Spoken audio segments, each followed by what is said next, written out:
Uh, yeah, this is a very important question. So we need to see that generally when we increase the fat content, um, because it decreases the viscosity inside the extruded barrel. And sometimes what it does, we do not get those impacts that we, from the shearing forces that we can get with lower oil contents. At this point of time, I don't know what is the, I can say, maximum amount of fat that we can use for TVPs. But for meat analogs, we tried at blending sunflower meat with soy protein isolate, and we were able to get good structures even at higher amount of fat. So, but fat does play a very good role, and we need to look at like what is the maximum amount of fat that we can use. At this point, I do not have the exact clear answer. Okay, I think we have 1 more minute. I see another question. And the question is, you just mentioned fava bean as well. How did fava bean protein perform compared to pea or lentil protein? So at this point of time, we are still having some difficulties with fava bean protein to process them using the extruder. One reason might be that the fava bean protein isolate that we got from the industry, it contains about 92% of protein on a dry basis, but pea and lentils are at around 82 to 84%. We got really good structures and really good stable conditions from pea and lentils. But with fava bean protein, we are having difficulties. We are not getting steady state conditions during extruder because we are using a lab scale extruder and there are some limits to it. So the pressure that we are getting is not stable.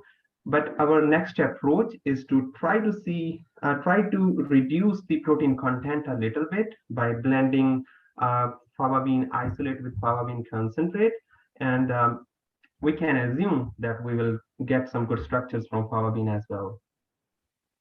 Thank you, Ravinder. And that was very good, to start the session, with the TVP. Now we'll have our second speaker, Dr. Nandika Bandara. And Nandika is an assistant professor and Canada Research Chair in Food Proteins and Bioproducts at the Department of Food and Human Nutritional Sciences, University of Manitoba. He's also serving as the associate editor of the Food Chemistry Journal. So, Nandika.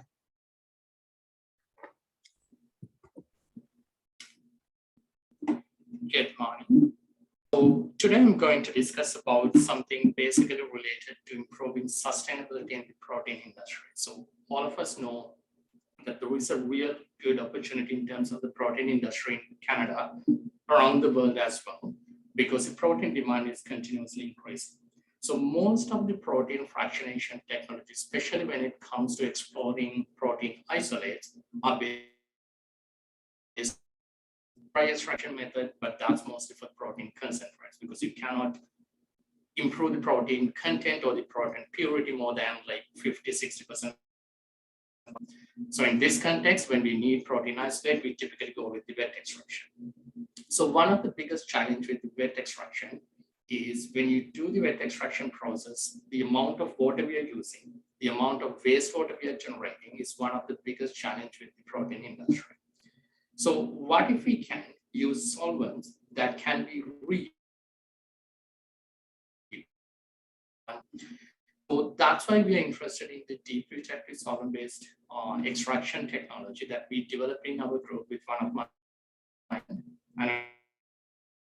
So one of the students and a postdoc, they discussed some of the aspects in this particular extraction technology we developed. So this is actually a new method that there are 2 other research groups working around in the world with various success level. So deep reactive solvents are basically non-organic solvents, ionics, donor and hydrocarbon acceptor. So the basic idea is we're extracting the protein at neutral pH. So we do not increase the pH technologies where they do increase the pH or at high concentrated salt that leads to protein denaturation. So in our technology, we did use choline chloride and glycerol as the hydrogen bond acceptor and donor. The advantage of using these eutectic solvents, one, these are not toxic, and we can easily prepare them, and we can reuse them. So if we can reuse the solvents that we're using, that impact the major way. But the biggest challenge with any protein extraction technology is how much we can extract, what's the recovery rate, yield, and how much purity we can get, right? So we did the optimization for this study, like because we are applying for a patent for this, I'm not going to discuss about this specific method, but we did optimize the and the pH and different parameters for this particular new technology that we developed. The interesting part that I wanted to highlight in here, which is one of the most commonly used wet extraction technology that we have for all type of protein. We met like this is a result with fava bean, but we did optimize this technology for yellow pea right now, and we are working on for canola meal and a couple of other materials as well. And we got similar results in all different like. So with the fava bean, with the deep eutectic solvent extraction, the protein content actually be optimized to the exact same level with no significant. When it comes to the protein yield and protein recovery rate, we could significantly increase the yield and recovery rate compared to the traditional like industrial scale extraction technology. Yes, these are based on the lab scale results. So we are planning to do a scale up study for this one because we need to show that this can be worked in the pilot scale. But if we can increase the like protein yield and recovery rate at lab scale more than what the traditional process can get, closer to the same like levels when it comes to the scaling up. So not only doing the extraction yield, the other important part is looking at the functional properties as well. With the limitation of time, I'm not going to discuss about all the type of functionality testing that we did. I'm just going to explain a couple of them alone. One thing that I didn't include here, we did amino acid analysis in collaboration with Dr. Jim House. So one thing that we noticed when we do the amino acid analysis is we could extract more sulfur-containing with the. This is important because we did that test again with a different lab as well, just to confirm the results, and we got the exact same results. So that means with the new extraction technology, we could extract sulfur-containing amino acid, which is one of the most limiting amino acid when it comes to the plant protein. When we talk about the solubility, the protein solubility for the fava bean extracted with this new technology was almost in par with the other methods. And oil holding capacity specifically would be new other things, much higher compared to the alkaline extracted proteins. Water holding capacity was a little bit less, but the reason is, as I mentioned, we extracted the protein at pH 7, not at alkaline pH or acidic pH. So the protein exists in a little bit different state compared to the alkaline extracted denatured protein. When it comes to the emulsification, we did see the same thing. So even at pH 7, so we did this test for different pH levels, but at pH 7 and in other pH values as well, better emulsification in the extraction method. So not only we can get more protein, we can get better protein functionality with this technology as well. And as I mentioned, this is not the only crop that we tested this one on. One of my postdoc is presenting in the other session about the yellow pea, which we did the same test. So the biggest advantage for the industry, if we can scale this one up and make it into the industrial scale, is this will be a technology that can use with less environmental impact because we can reuse the solvents. So that will reduce the waste water generation, which is one of the biggest challenges. Benefits. With the interest of time, I'm happy to answer any of the questions that you have. Thank you.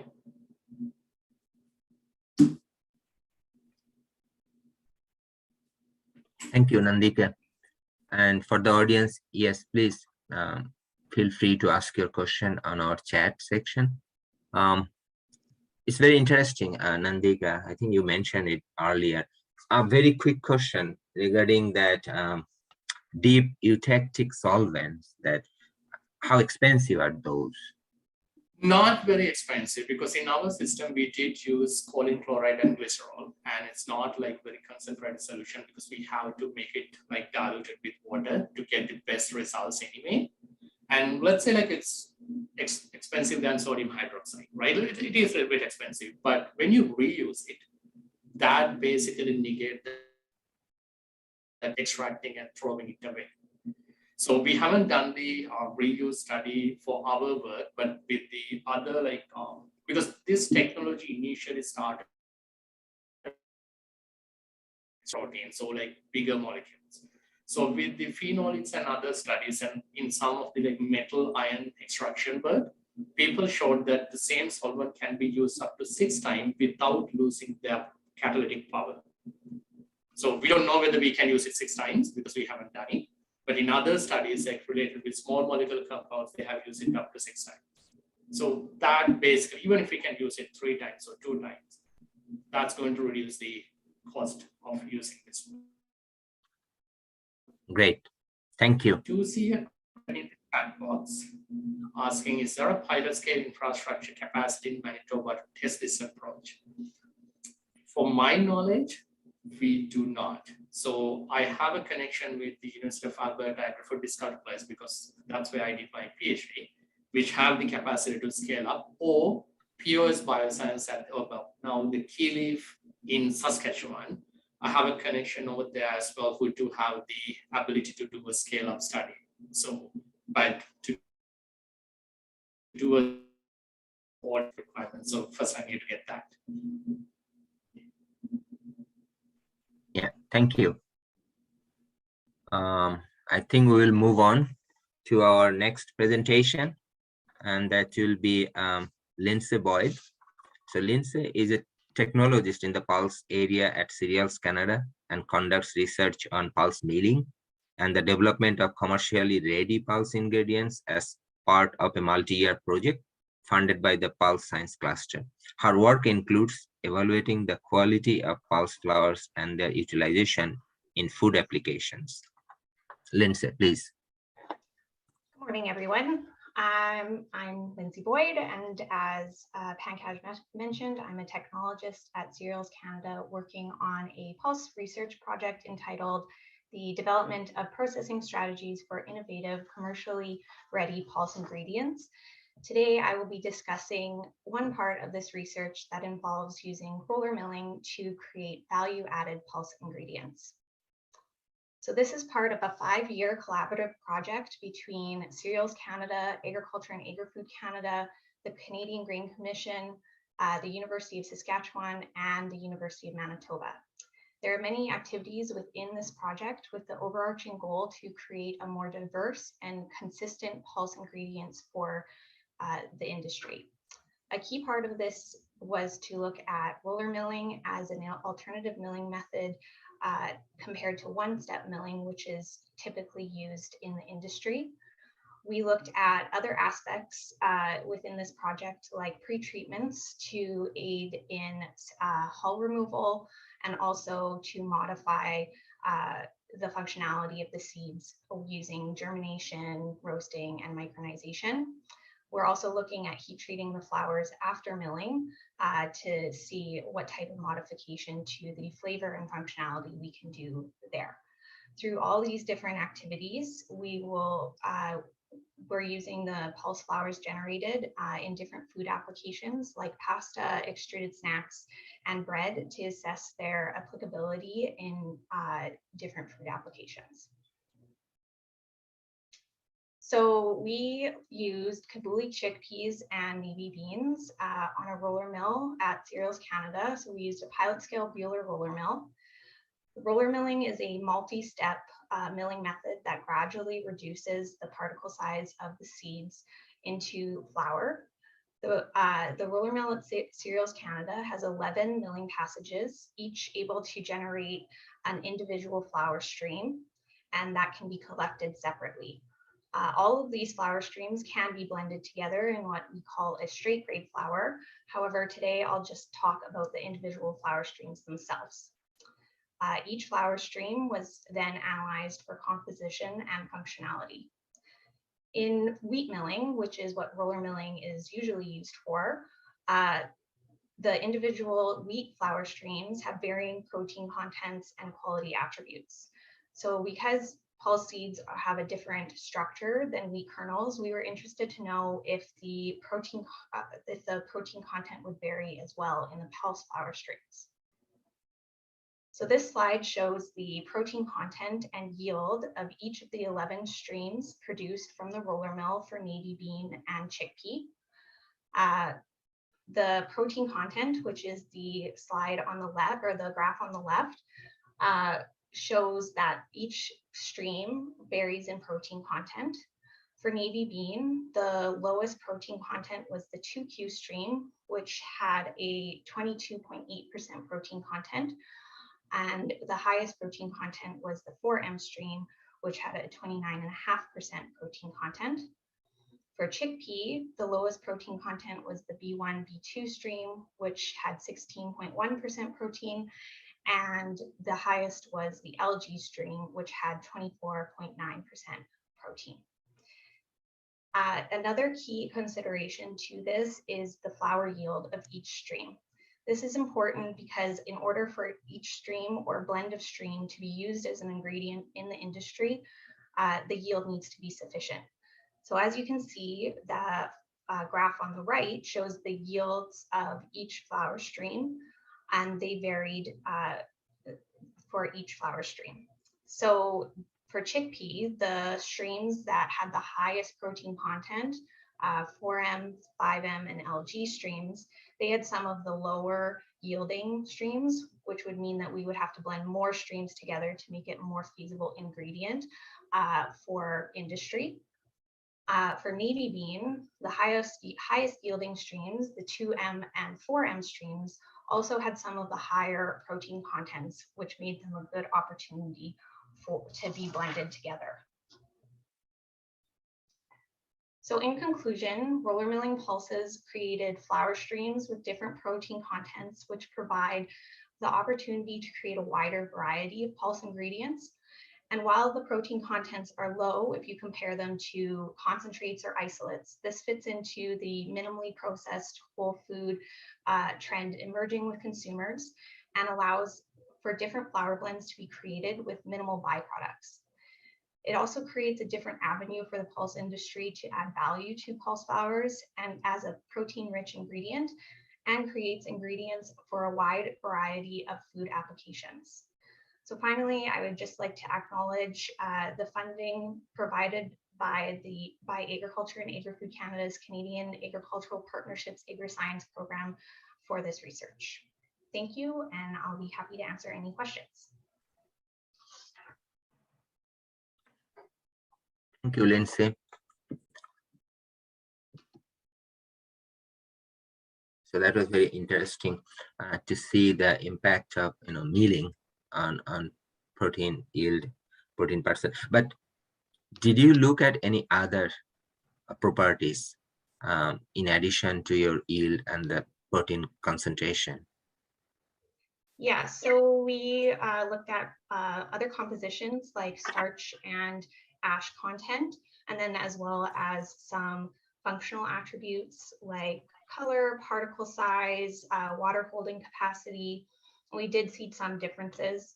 As you would expect, starch had an inverse relationship with the protein content, whereas ash, the higher protein content streams had higher ash contents.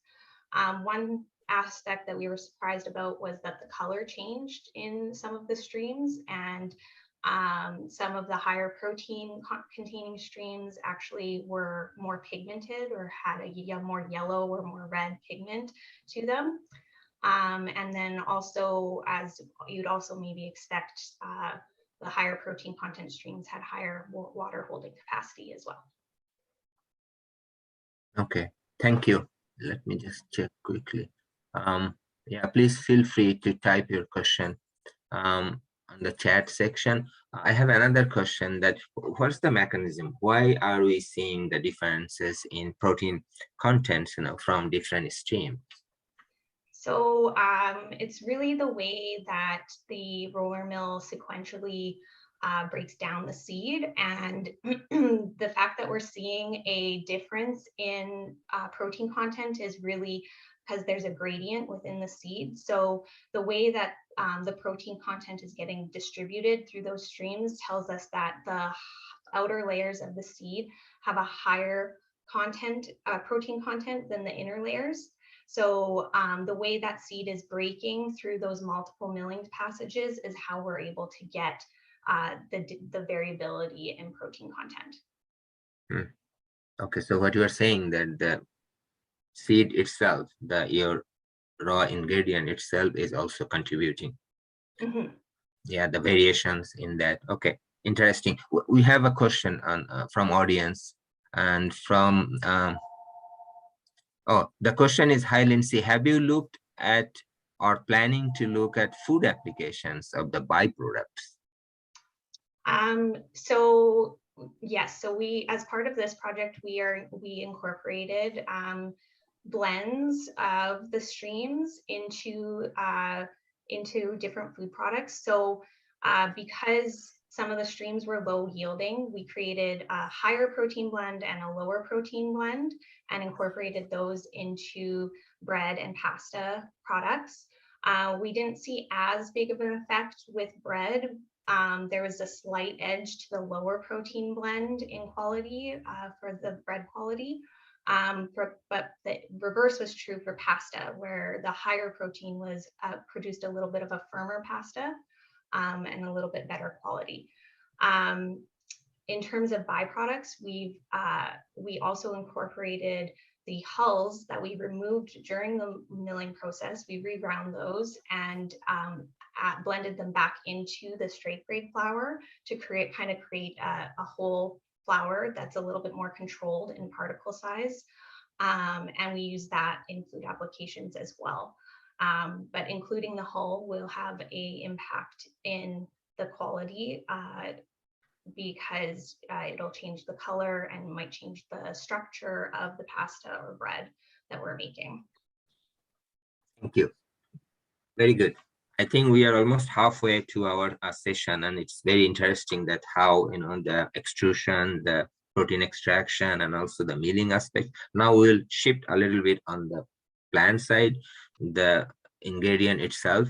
So our next couple or 2-3 presentations will be on the advanced genomics and agronomic aspects. So our next presentation will be from National Research Council, Dr. Daikun Jiang, my colleague at NRC. And Daikun has been with NRC since 2002, working in diverse areas of plant biology, applying his extensive experience in plant molecular genetics, functional genomics, developmental biology, QTL and map-based cloning of genes in crop and model plant species, including wheat, brassica, corn, lentil, and Arabidopsis. And he has developed a strong expertise in genomics, especially in profiling gene expression. So with no more delay, Daikun, please go ahead.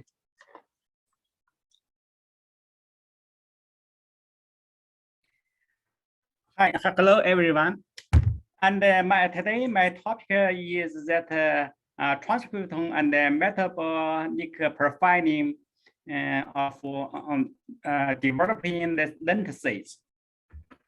As we know that lentil seed is an important legume species, and nutrition crop is providing a good resource of protein, minerals, and array of diverse secondary metabolites, conferring health promotion benefits.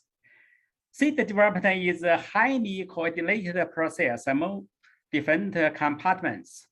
These compartments include the embryo endosperm seed coat. Also, it determines the structure and the composition of mature seed, and the last is the end user quality. So to understanding the molecule and the cellular events and the metabolite process during seed development. In this research, we performed a transcriptome and the metabolic profiling of different compartments of developmental seed. First, we did the transcriptome analysis for embryo and the seed coat for the developmental seed. We started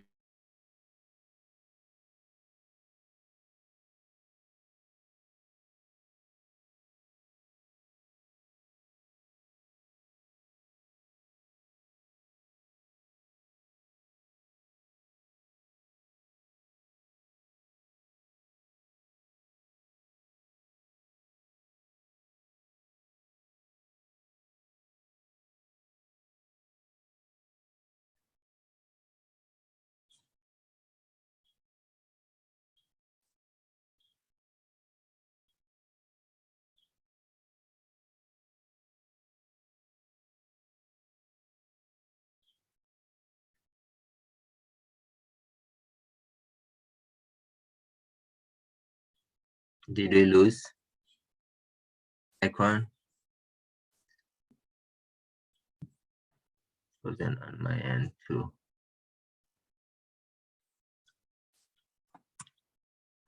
We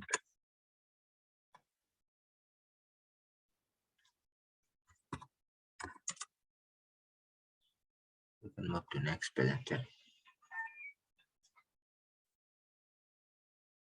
Hi, Daikun. Is your or the network issue? You can try if you can reconnect, but we'll move to the next presenters. Okay, that's fine. Yeah.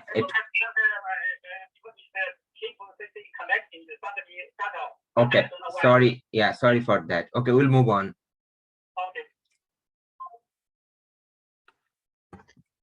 Sorry for that. He's having issues and with the network and connectivity. So so we'll move on to our next presentation. While that one. Okay, my internet is back. Sorry about that. Are you back? Okay. Yeah, I am back. So now it's okay now. So can you for share? The development stage? Yeah, already share. Let me see. Can you see? Not yet. Oh. I think something wrong with NRC's. Are you using our NRC Wi-Fi or it's? Yeah, I use that as a. Anyway, it's always unstable. So I didn't go to my office this morning. That's one reason. Let's try, but we have to be quick and icon. Okay, be quite quick. Can you see it right now? I share that.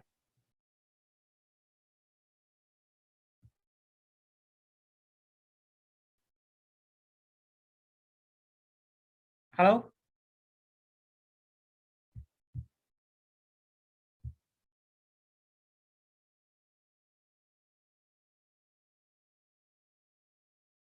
Can you hear me? Yes, we can hear you. Sorry, I was muted. I was on mute. We have to finish in 4 minutes. Please continue. Okay. I can continue. So for 7, 8 stage of the development stage of seed, we use it. So we did that as a whole seed. For different stage, we did a whole seed, dissect embryo and the corresponding the seed coat. We collect all of the samples and then performed that as a transcriptomic study. For also we did the metabolites analysis. For metabolites analysis, in zygote stage, 2-cell zygote stage and the coordinate stage, we didn't do it. That's because of that as a tissue limits. And with for whole embryo, we started from global stage to that mature stage. And for seed coat and embryo, split the seed coat and embryo. we started from that torpedo stage to mature stage.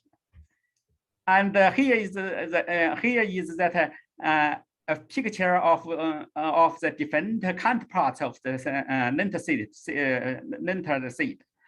In early stage, we can see the endosperm, but in later stage, endosperm is not there. It's only that the seed coat and the embryo.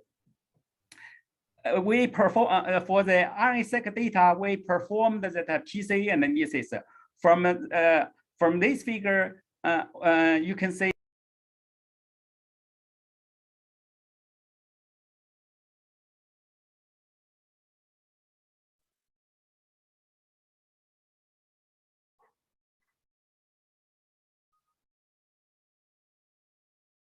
Yeah, sorry. I think we lost the icon again. Coming back. It's perfectly separated. And here is a heat map of embryo and the seed coat. We can see that for embryo and the seed coat, the gene expression that is quite different from the zygote stage to mature stage. Sorry, Dalcon, we lost you again. So the connection, so we are disconnected and then we lost your slides, the presentation. Can you bring it back again? Oh, that's.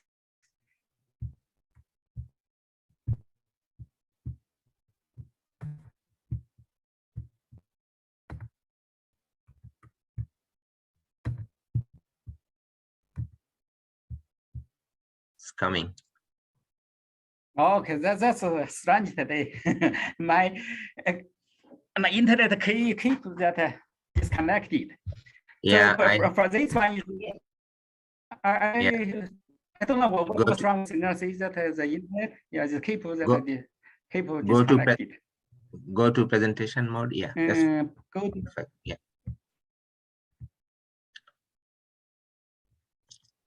Yeah, maybe we can. Okay. Yeah, we can. You go up maybe a couple of minutes more. You continue. It, right? Yeah, you continue. Okay.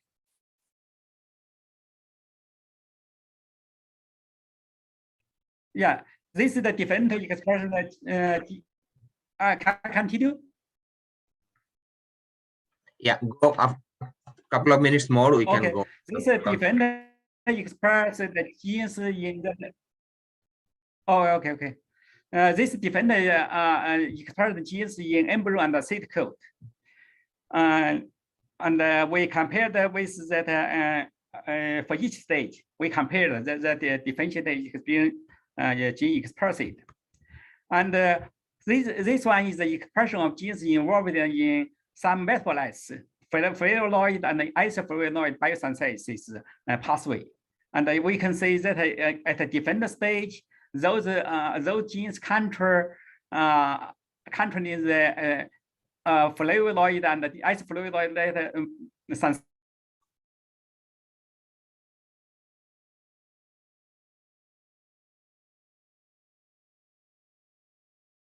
synthesis pathogene.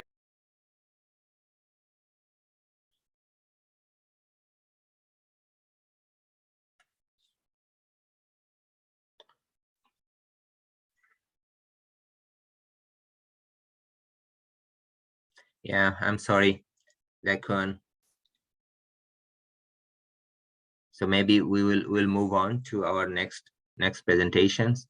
And I know that yeah, Wi-Fi or the network at NRC, some part of the building or office sometimes could go that bad.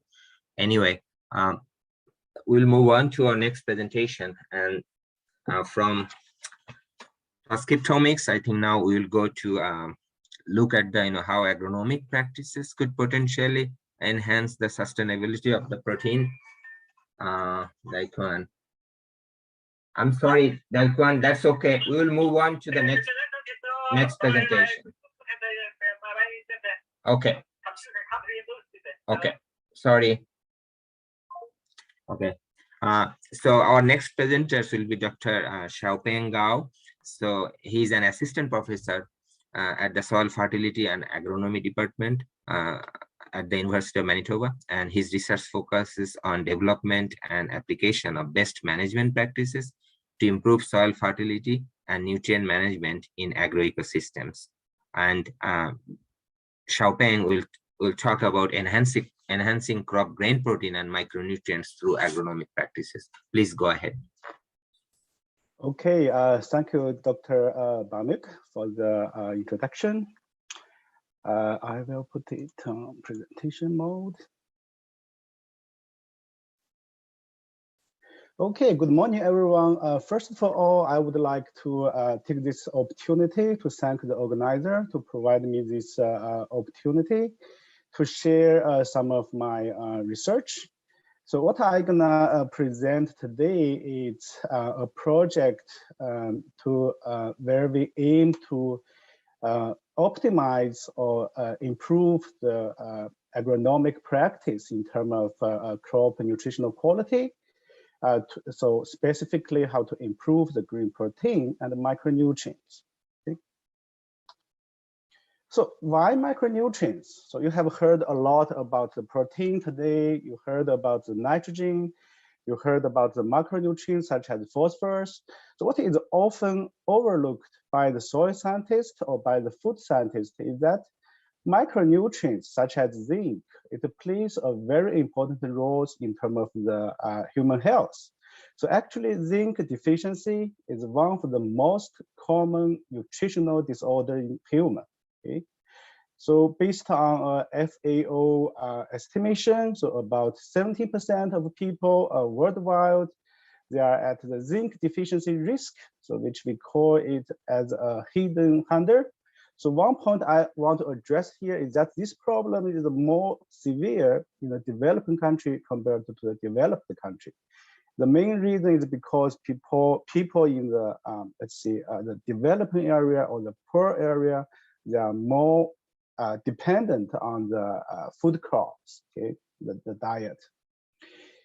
And here I'm just showing an example here that zinc also plays a very important role in the immune system. And here is an example that a recent study is investigating the role of using zinc against the COVID virus. Okay? So why do we need to discuss micronutrient and protein together? So here I am showing an example from my previous work. So in which we found a quite positive relationship between, so the linear and the positive relationship between the protein and the zinc. And this is the wheat grain.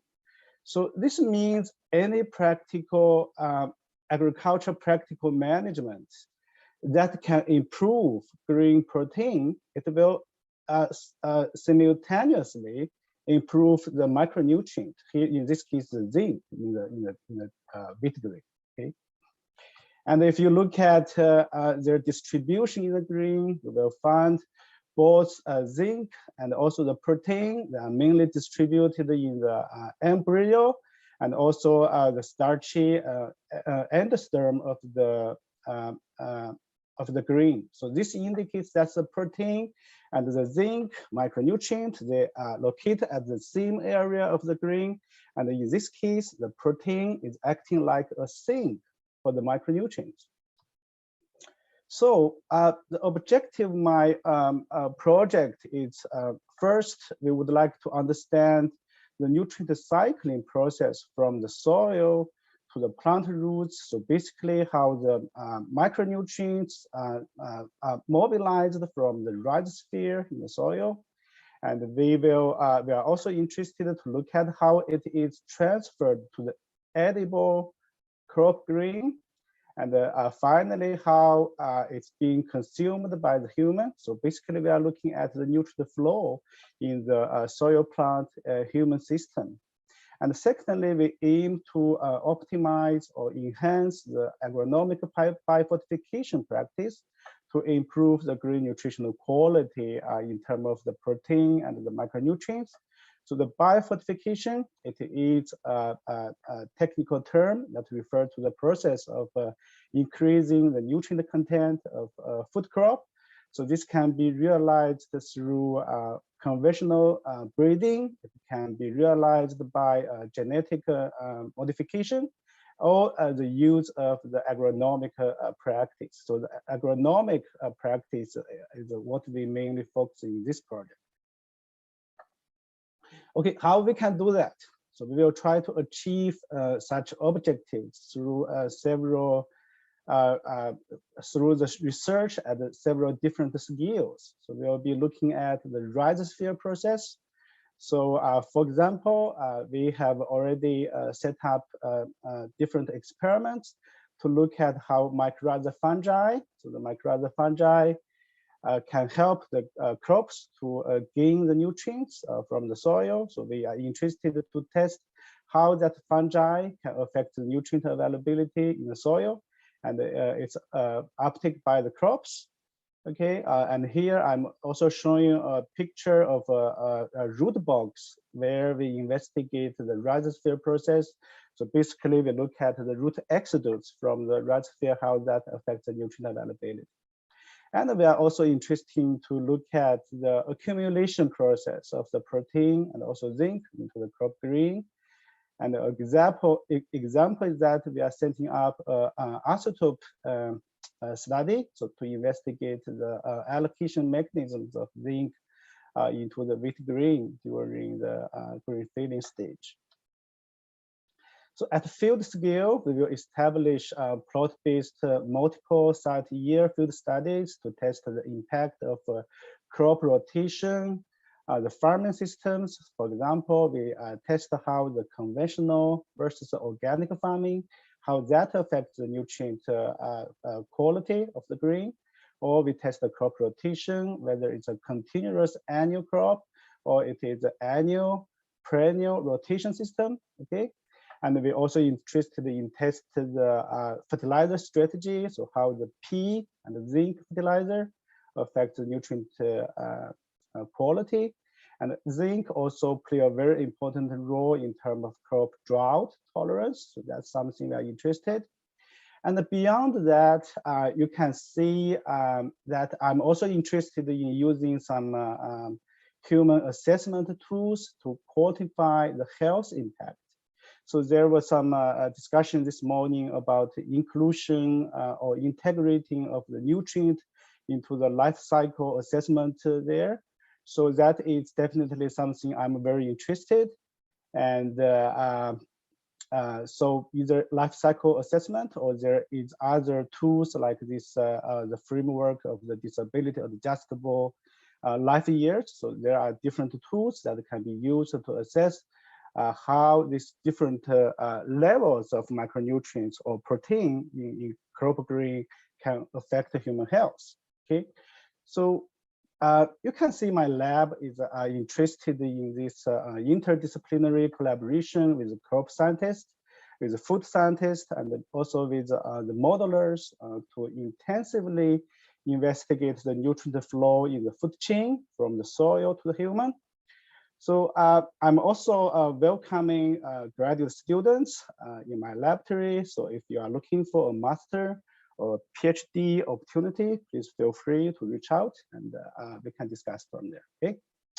With that, I appreciate the funding from the different sources, the government, and also from the industry. Thank you very much. I'm happy to take any questions. Thank you, Xiaoben. I'm just checking, if you have any questions for Xiaoben or even Duncan who couldn't finish, please feel free, the audience, to type your question on the chat section. Okay, I will have a quick question. Xiaoben, that we know that biofortification or even different aspects, agronomic biofortification with advanced genomics now, and also the fortification like zinc, we know in rice or other cereals or even lentil through extrusion and adding those micronutrient. So I understand the sustainability part, but in terms of the bioavailability and also the you mentioned about health, the consumption increasing. Chris mentioned yesterday, very, I think that was very important, that not only we increase that or make it available, but the consumption, human consumption in our diet. So do you want to comment from your thoughts on the three different, approaches we are hearing? What do you think, or if you can comment on those? Yeah, very good question. When we go to the supermarket, you can sometimes buy like the enriched rice, for example. There are, or you can. So this the biofortification, it can occur at the different stage. So what I am looking for in this project is mainly at the initial stage of how the crop is growing, right? So this is like the first step, the base, then you can have the naturally micronutrient dense green. So this, you can add the supplementals in a later stage, but that will add extra cost. That's the first point. And secondly, as you mentioned, you have to double the bioavailability of those supplementals. So the bioavailability, so it mainly means how available is that to the human body. So the human body, I just to give you an example here, like the phytate. So the phytate is an anti-nutrient compound that can combine the nutrients together and decrease its micronutrient, its availability. This is something you can do when you grow the plants by modifying your phosphorus fertilizer application rates or different source. So that is more important in terms of the bioavailability, in my opinion. That thank you. Maybe we can discuss more, Sure, yeah. after the symposium. No, thank you so much. I think we need to move on. We lost 5 minutes. And it's interesting that now I guess it's my turn, and everything I planned.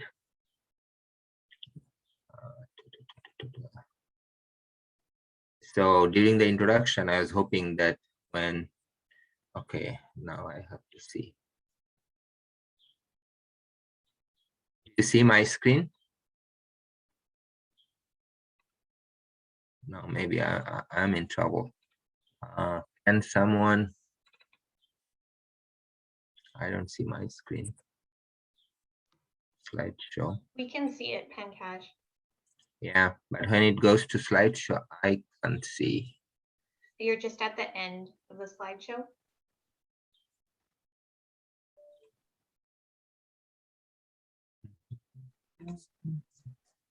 Okay, maybe I have to do like this, unfortunately.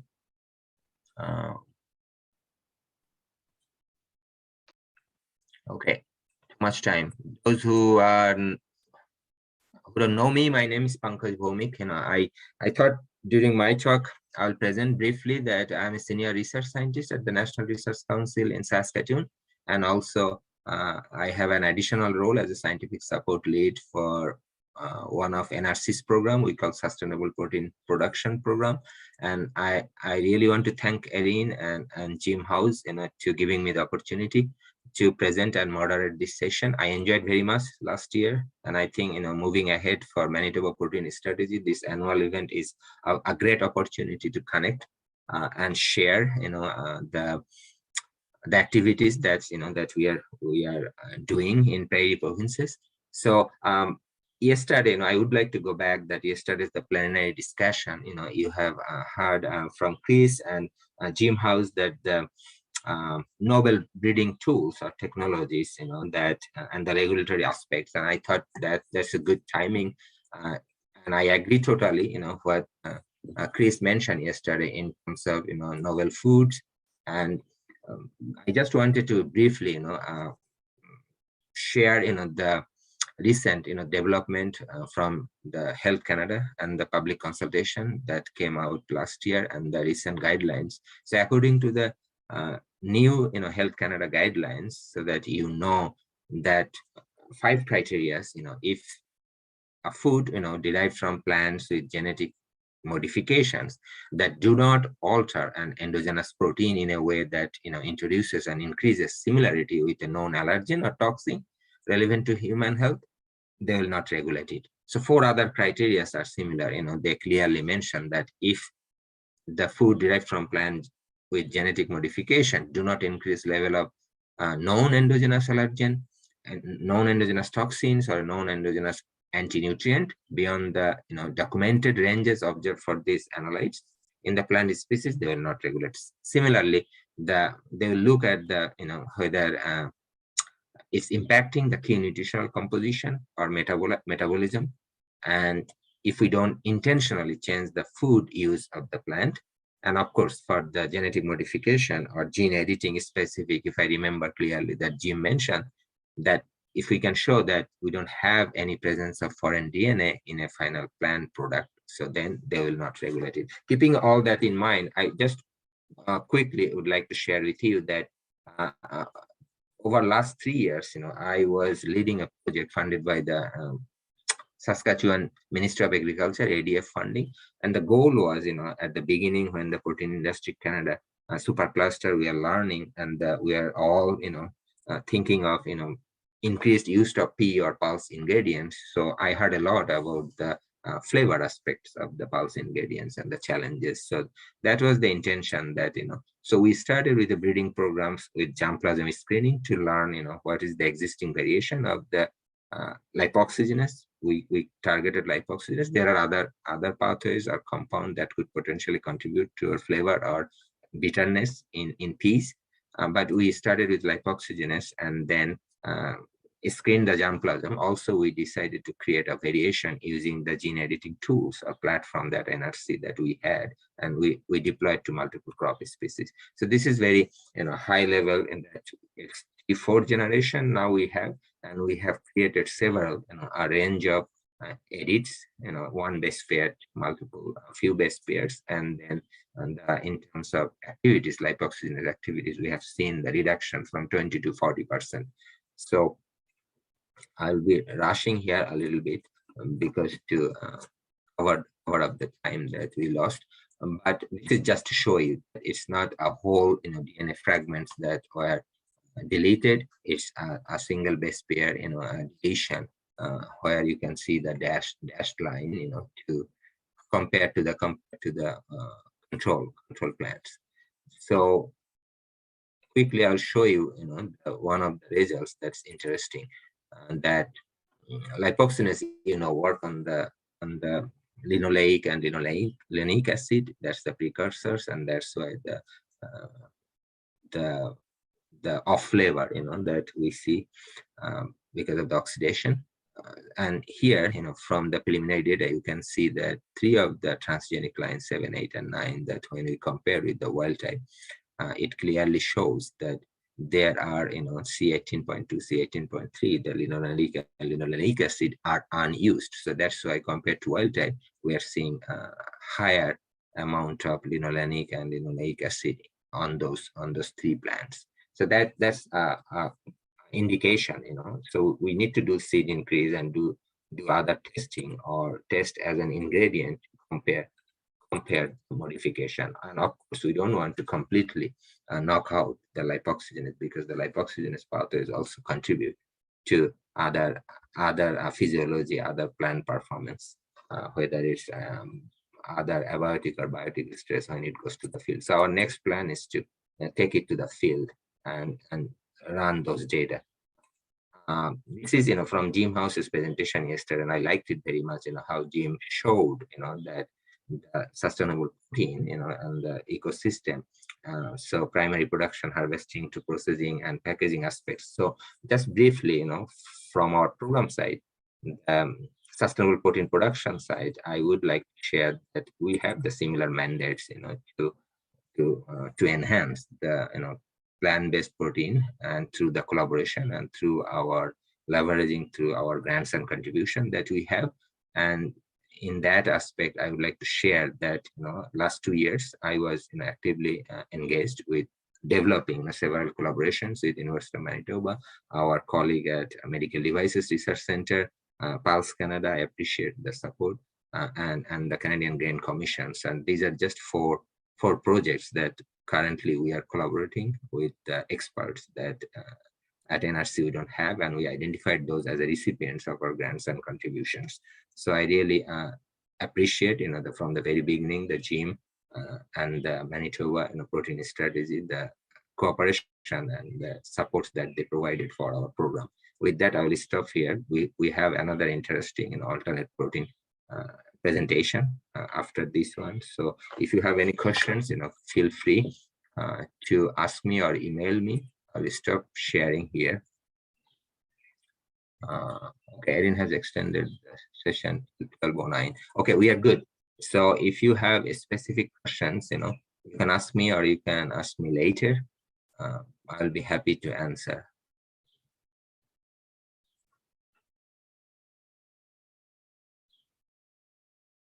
Okay, thank you, Jim. I see a question from Dr.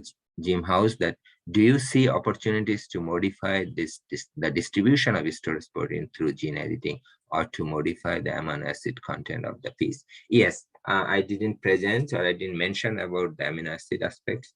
Our ADF project, we had two objectives. One was the flavor, another one was the sulfur containing amino acids.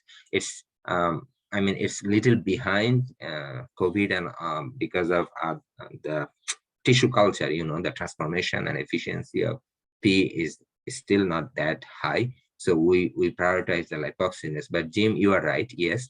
And there are pathways. There are in driving, at least the vicillin, modification of vicillin increase the sulfur containing amino acids, cysteine and methionine. So we have completed the germplasm screening. We have generated a few plants. So we are behind in terms of phenotyping those. And also the distribution of storage protein, absolutely. We have a client that we are working or discussing in terms of improving the solubility, playing with the storage protein or playing with the ratio of albumin and globulin. But we haven't in terms of applying gene editing, we haven't transformed or created any plants yet. Still, we are looking at the existing variations. That at the NRC, our colleague and myself in our lab, we are also creating mutagenized population for peas to screen for those traits that potentially could contribute for the distribution of storage proteins. Now that's very important, absolutely. Okay, if there is no other questions, I will be happy to move on to our last presentation, but I found this very interesting. A novel protein ingredient from the neglected African tree, moringa, and I know that the protein industry as a blend are also very interested to look at the functional properties of moringa protein. So the presenter, Antene Tefera, has a PhD and has extensive research and professional experience in the field of food biotechnology and food microbiology. So he is the lead research and innovation at the BioTI Incorporation. So he worked in various academic and research institutes, and currently he's working on developing technology for moringa seed and leaf protein extraction and developing moringa-based cosmetic products. So please go ahead, Antene.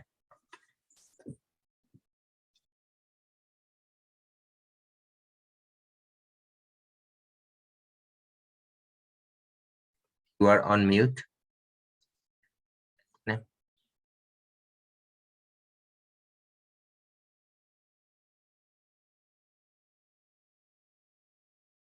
Unmute, please unmute yourself, Antene. We can't hear you. Right. Yeah, please go ahead. Okay, thank you. Sorry for that. I'm Antene Tefera, who is the lead of the research and innovation unit of BioT.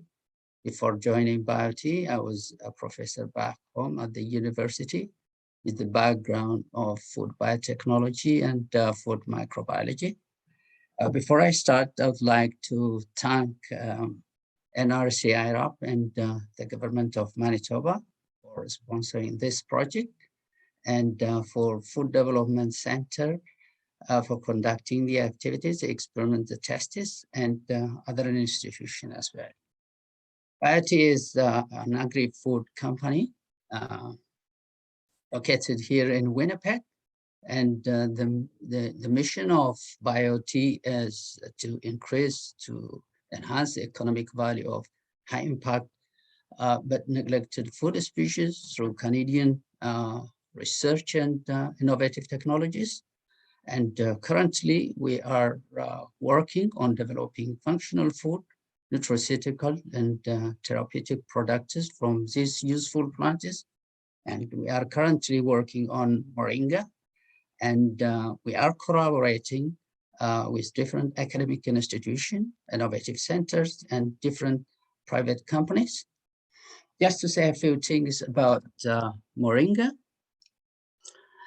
It is a tree which is classified together with Brassicas in order Brassicalis, and it is a monogenous in a family of Moringaceae that contains 13 to 14 different species. And of these 13 different species, 2 of the species are well known, well studied, and well utilized.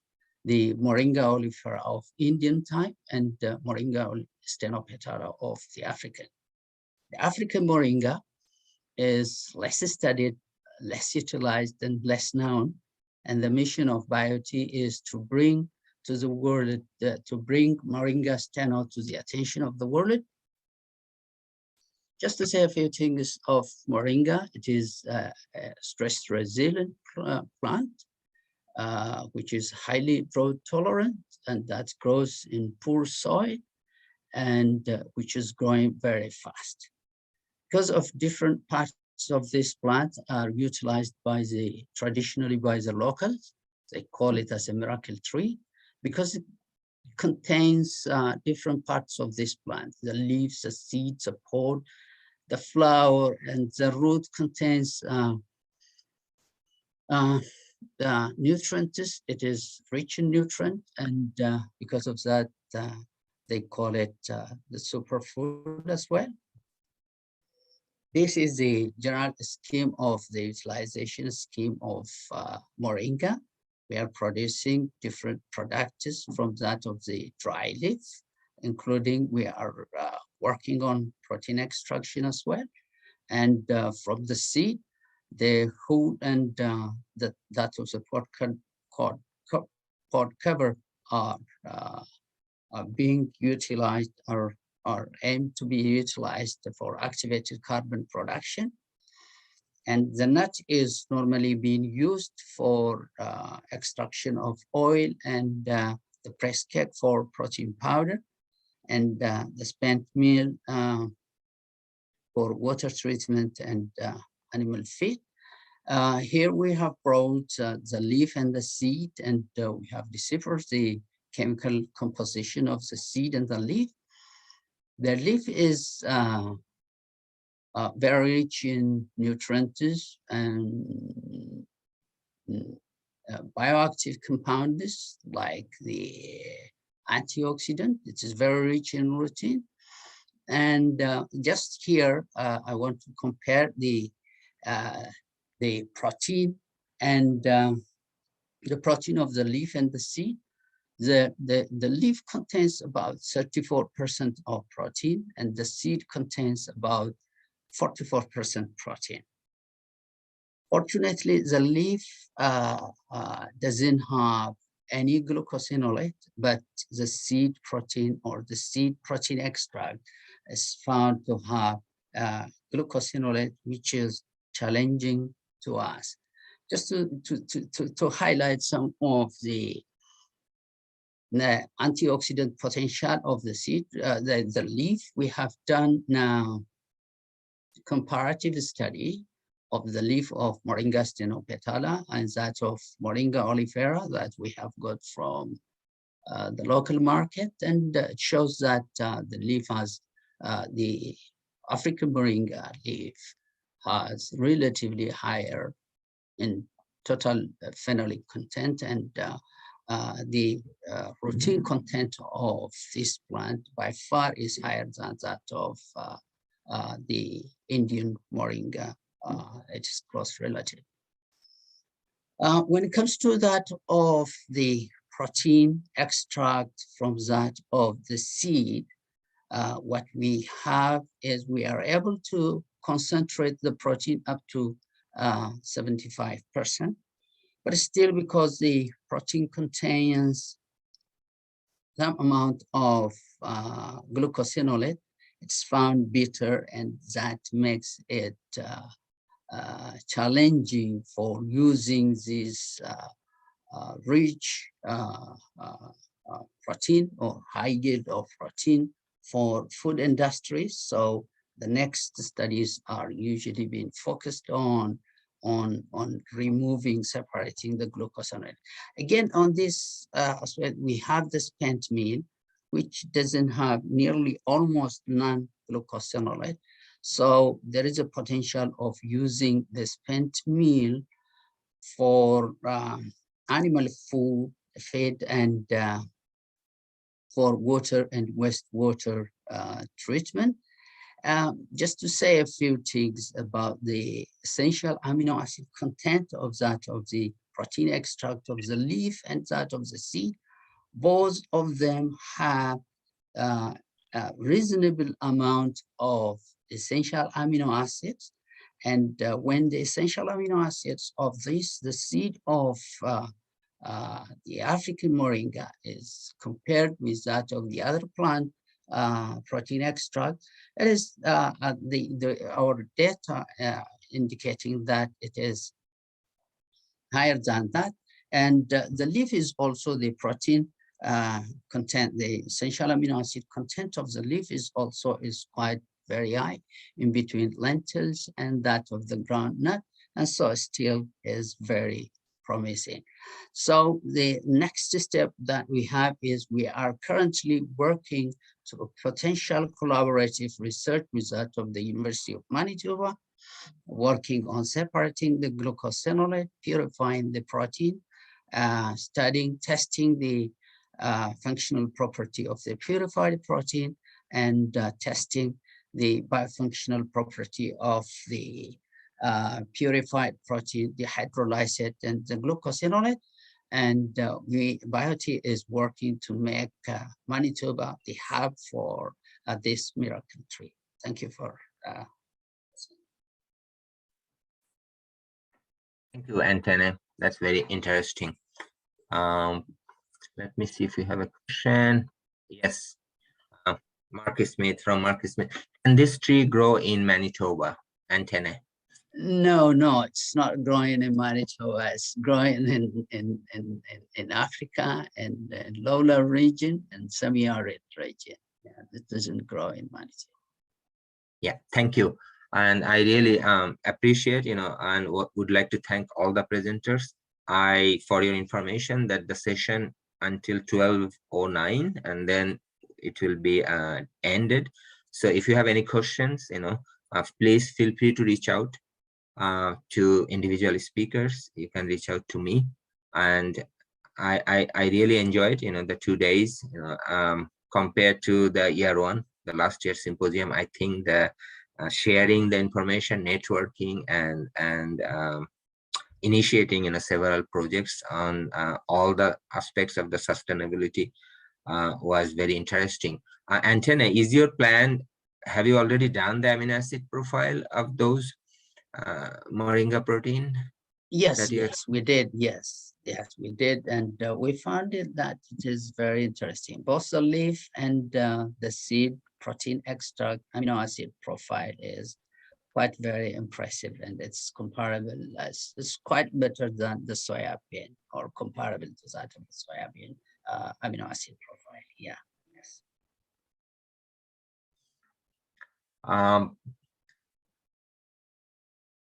So if we don't have any other questions to any other speakers, maybe I'll take the last 2 minutes, in a way that I see that number increased.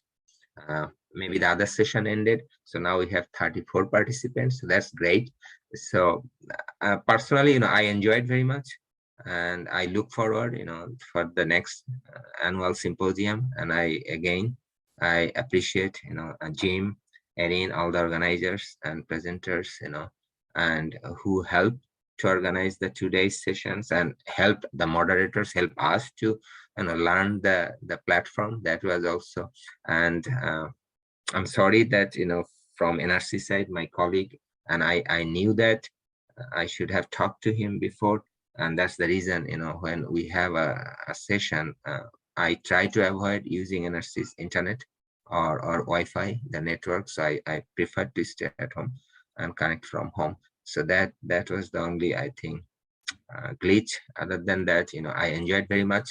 For the speakers or presenters here, maybe last minute, I'll ask one question. That's for my query, that we hear all the time, functionalities versus nutritional quality when it comes to the alternate protein, plant-based protein. So do you have any, if anyone wants to come, or Jim, if Dr. Jim House, if you are still connected, if you want to comment? I know it's already 12:09, but functionality versus nutritional quality, where should be the priority, or where should be the balance? So that could be the thoughts for the next symposium. Thank you again. I see it's 12:09. We may get disconnected anytime. Thank you so much for your time and for your interest.